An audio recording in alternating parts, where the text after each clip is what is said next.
Hey guys, welcome to the Tech Granth. Today's problem is pretty easy one. It says that range sum of BS tree. Your given problem statement says given the root node of a binary search tree, return the sum of values of all node with the value L and R inclusive. The binary search tree is guaranteed to have unique values. So it means that you are given a range, you are given a left bound and a right bound, and in the binary tree you need to traverse and get the sum of all the element which whose value is basically the node value is between 7 and 15. So we are going to solve this.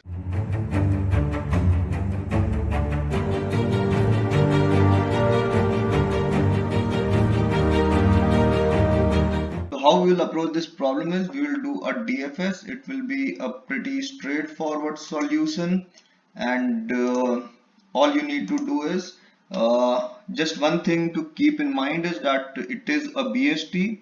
It means it's a binary search tree, so you need not visit all the nodes. You need to visit only those nodes which are present in the bound of left and right.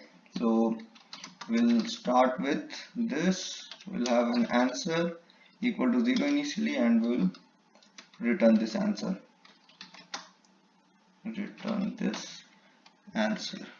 Okay, and actually I can make this as a global variable.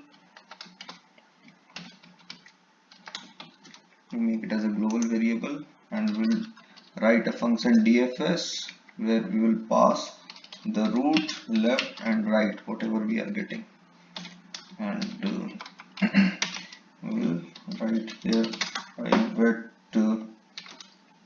void DFS where we have all these three input. Okay, we have all these three input. Now we just need to do some basic checks here. So let me just do like this. So we'll do that. If this root which we are getting, if root is not equal to null, then only we'll do all the processing, otherwise we'll not do anything. So if root is not equal to null, then we need to check whether the value is between this range, and it says it should be inclusive. So here we need to check if root dot val is greater than equal to left and root dot val is less than equal to R. So if this condition is satisfied, then only I need to add that. So in that case my answer will be answer plus this root dot val. Okay, now the next thing is to do the DFS. So when we will do DFS, so to do DFS, since this is a binary search tree, so we don't need to go towards extreme left or extreme right. So we can put a check something like this.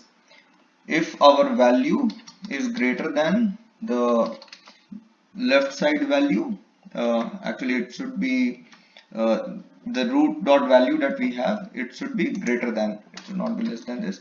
The root dot value, if this is greater than the left value, then only I will go towards my left. If this root dot value is less than the left value that we have, we will not go towards the left, because any value that is towards the left will be smaller than this left value. So there is no point going towards left, because we will not get any answer there. So that is why this condition is necessary.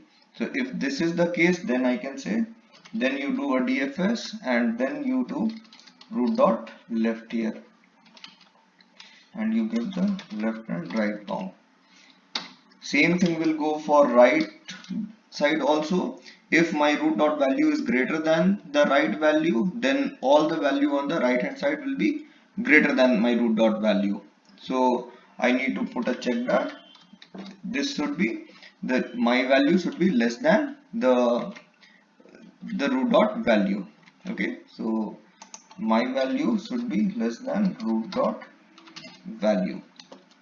So this is the check that is required, and in this condition only I will do a DFS towards right. I will do a DFS towards right. I will say L and R. So that is it.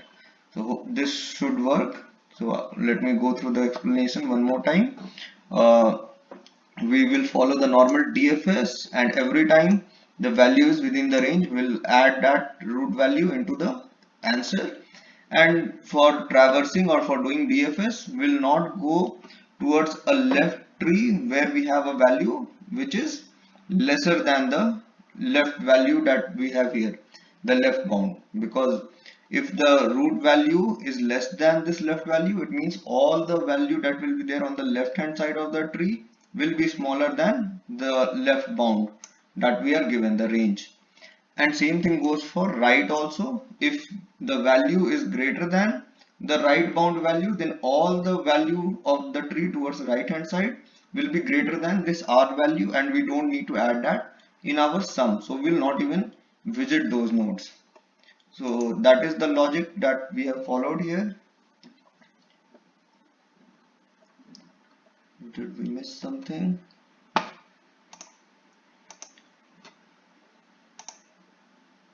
This is for this ending, this is for this ending.